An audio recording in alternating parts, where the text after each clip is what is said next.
আসসালামু আলাইকুম। আমি এমডি আকিদুল ইসলাম। তো আমি আজকে একটা লং ভিডিও নিয়ে এসেছি, কিছু কথা বলবো বলে কোরবানি ঈদের কিছু কথা নিয়ে। সেটা হলো, আমরা যারা কন্টেন্ট ক্রিয়েটার আছি, যারা নতুন কন্টেন্ট মনিটাইজেশন পেয়েছি বা যারা পাই নাই, তাদের সবাইকে নিয়েই আমি বলছি, আপনারা কোরবানি যখন দেয় এই রক্তাক্ত অবস্থায় এসব ভিডিও কোনো সময় করবেন না, কখনোই করবেন না। এই ভিডিওগুলো করে আপনারা ফেসবুকে আপলোড করবেন না, কারণ এটা যদি আপনারা রক্তাক্ত অবস্থায় ভিডিও করে আপলোড করেন, তাহলে আপনার কন্টেন্ট মনিটাইজেশন সেটআপ চলে যেতে পারে। তো এই জন্য আমি সতর্ক করার জন্য আমি এই কথাগুলো বলছি। আমি এর সাথে আরও কিছু কথা বলতে চাই। যারা এই ধরনের ভিডিও করার মন মানসিকতা তারা রাখছেন বা করেছেন, এগুলো করবেন না প্লিজ। এই কারণেই করবেন না, করলে কিন্তু আপনারই ক্ষতি ভাই। কারণ আপনার এত কষ্টের একটা পেজ বা প্রোফাইল এটা হারাতে পারেন।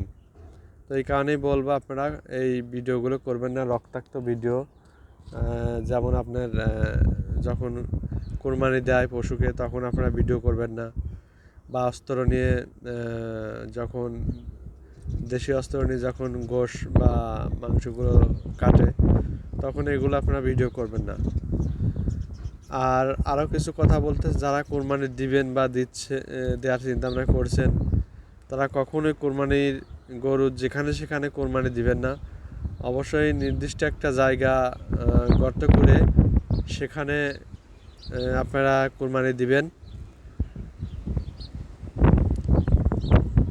তো আমি এই মুহূর্তে আছি কাতারে থেকেও আমি এই ভিডিওটি করেছি আপনাদের জন্যই। যারা দেশে বিদেশে যারা আছেন, সবাই জানে বিষয়টা বুঝতে পারেন, সবার কাছে মেসেজটা দিয়ে দিতে পারেন।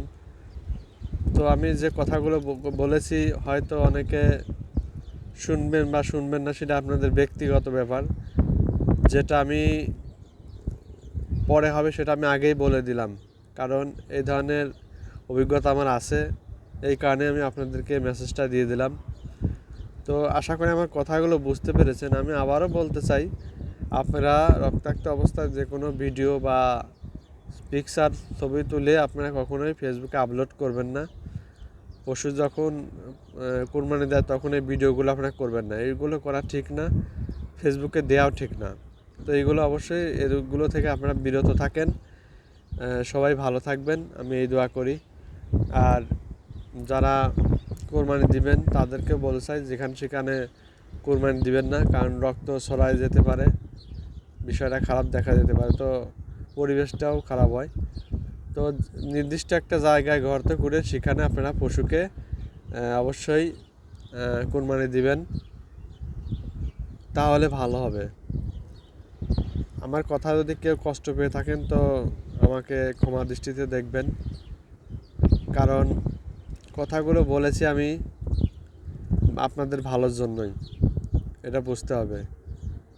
তো যাই হোক, সবাই ভালো থাকেন, সুস্থ থাকেন, যে যেখানে আছেন। দোয়া করি ভালো থাকেন, আর আমার জন্য আপনারা দোয়া করবেন। তো সবাইকে অসংখ্য ধন্যবাদ। ভিডিওটি কেমন লেগেছে অবশ্যই আপনারা বলবেন।